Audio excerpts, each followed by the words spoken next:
جو ہمیں پردے میں رہ کے بہنیں سن رہے ہیں نا، یہ بھی دشمن بن جاتی ہیں. اب اللہ رسول کو ڈائریکٹ تو برا کہہ نہیں سکتی، تو وہ ہم جیسے افراد آتے ہیں تیر کے نشان ہے. ان مولویوں نے دین بڑا سخت کر دیا ہے، یہ مولویوں کو اللہ تعالیٰ مار دے، ان کو موت دے، کم بختوں نے دین سخت کر دیا، یہ نہ کرو وہ نہ کرو، یہاں نہ جاؤ وہاں نہ جاؤ. ایسے ہمارے نوجوان ہوتے ہیں بہت سارے، یار یہ دین اتنا سخت نہیں ہے، یہ مولوی حضرات نے سخت کر دیا. ایک ابا اپنے بچے کو سمجھا رہے، وہ بچے نے مجھے بتایا، بیٹا دیکھو دین میں اتنی سختی نہیں ہوتی، مولویوں کے پاس نہ جایا کرو، دین کو بڑا سخت کر کے پیش کرتے.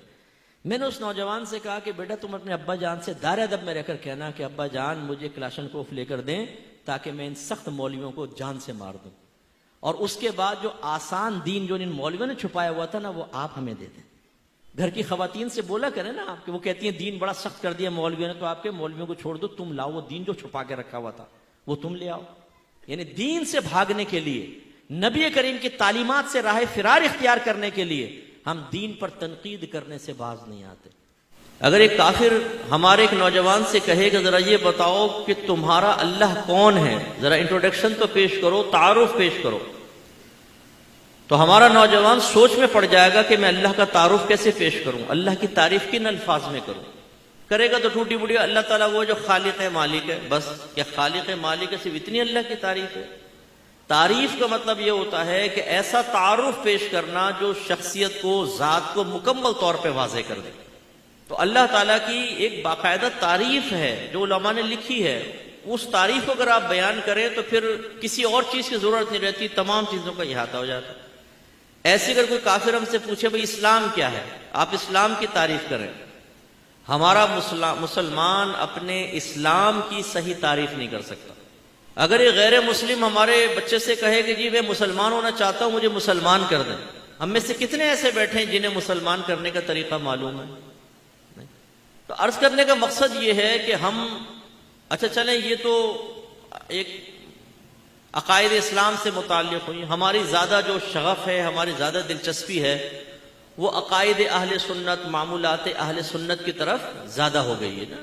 صلاۃ والسلام یا رسول اللہ کہنا، 11ویں 12ویں اور نیاز وغیرہ، تیجا 40واں. لیکن ان کے بارے میں بھی ہمارا مشاہدہ یہ ہے کہ ہماری معلومات تقریباً صفر ہوتی، کیونکہ ہم سیکھنا نہیں چاہتے، ہم سمجھنا نہیں چاہتے، ہم ان چیزوں کے دلائل اپنے ذہن میں محفوظ رکھنے کی مشقت نہیں اٹھانا چاہتے. ہمیں یہ احساس ذمہ داری نہیں ہے کہ ایک والد کی ذمہ داری ہوتی ہے کہ اگر وہ اپنی اولاد کو کسی چیز کی تعلیم دے رہا ہے تو اس تعلیم کی تفصیل دینا بھی باپ کی ذمہ داری ہے. اگر آپ کے گھر والے کہتے ہیں بیٹا ہم نیاز کرتے ہیں، نیاز کرنی چاہیے، تو آپ اگر پوچھیں نیاز کیوں کرتے ہیں، تھوڑا سا کھانا سامنے کیوں رکھتے ہیں، سارا کھانا کیوں نہیں رکھ لیتے؟ وہ بیٹا برکت کے لیے. تو وہ سارے کو رکھیں تاکہ سب میں برکت ہو. نہیں بیٹا وہ پڑھتے ہم تھوڑے پر ہیں، برکت سب میں ہو جاتی ہے. تو پھر تھوڑے پہ پڑھنے کی ضرورت کیا ہے، ویسے ہی پڑھ لیں، برکت تو ویسے سب میں ہو جائے گی. اگر یہ بابرکت ہے تو اس کو ملاتے کیوں نہیں باقی دیگ میں؟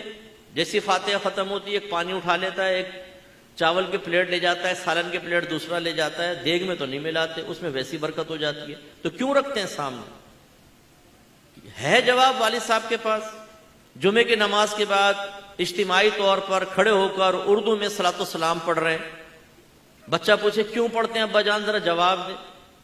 یہ جو آدھے سنی چلے جاتے ہیں، بلکہ تقریباً مسجد خالی ہو جاتی ہے، 10 15 20 آدمی کھڑے ہو کے سلام پڑھ رہے ہوتے ہیں. کیا یہ سنی نہیں ہے؟ یہ کیوں ضروری ہے؟ 10 15 20 پڑھ رہے ہیں، باقی سب چلے گئے، ان کی سنت میں شک کریں نہ کریں. اور یہ کس دلیل کی بنا پہ آپ پڑھ رہے ہیں؟ اب باپ کے پاس جواب نہیں ہوگا، صرف اتنا کون ہی مارے گا، ہے بدبخت، بد مذہب تو نہیں ہو گیا، کس کے پاس بیٹھنے لگا؟ یعنی یہ ہمارا جواب ہے.